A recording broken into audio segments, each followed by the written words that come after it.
Terza corsa dal Savio, premio Panathlon Auto secondo memoria Alberto Ghini, una condizionata che vede al via cavalli di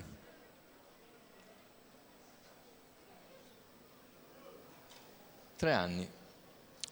Etienne Joy, Elite Trio, Ellie Brodipa, Ella Francis, Enia, Elena Selfs, ritirato Elon Musk Jet, Elmo Jet, Elfo, LZ ed Eiolo. Questo lo schieramento.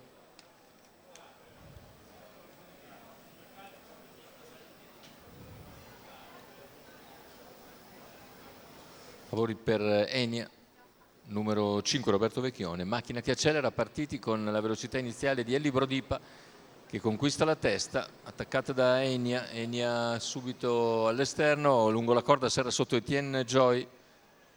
Enia attacca Ellie Brodipa, che difende per un po' la posizione, poi lascia sfilare la favorita Enia in 200 metri con spesa comunque, perché c'è un 14,8 per i primi 200. Terza posizione lungo la corda per Etienne Joy, che precede il FLZ e gli altri a seguire. Intanto il quarto iniziale se ne va svelto in 29,6 con la favorita Enia e Roberto Vecchione a guidare nei confronti di Ellie Brodipa. Terza posizione per Etienne Joy.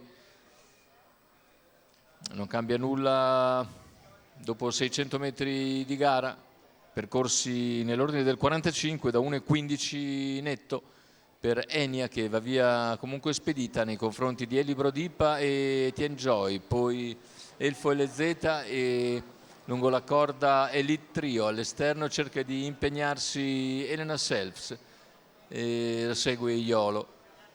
Tanto 59,8, ancora un parziale svelto in 14,8 per la battistrada, che completa il chilometro in 1,15,1. 15,3 ora il parziale e siamo a 500 dalla conclusione, con i cavalli all'esterno che non riescono a farsi luce. A questo punto sposta dalla terza posizione Etienne Joy, a 400 dal palo, non riesce però a guadagnare terreno. Ellie Brodipa sempre incollata alla schiena di Enia. 300 all'arrivo con Enia in vantaggio, Ellie Brodipa che sposta all'esterno. Enia in vantaggio, Ellie Brodipa però attacca con estrema decisione. Ultimi 100 metri di gara, all'interno c'è lo scatto di Elfo LZ ed è Elfo LZ che nelle battute conclusive passa per vincere nei confronti di Enia, che tiene bada Ellie Brodipa terzo. 1,15,2 ragguaglio conclusivo, 34 a chiudere. La vittoria a sorpresa di Elfo LZ, che da quarto alla corda si trova di colpo secondo e scatta in open stretch per avere la meglio nel finale. Elfo LZ con Gennaro Amitrano in sediolo, per conto dello stesso Gennaro Amitrano e del signor Pasquale Bresciano. Rivediamo le fasi finali. La retta d'arrivo che ci viene riproposta.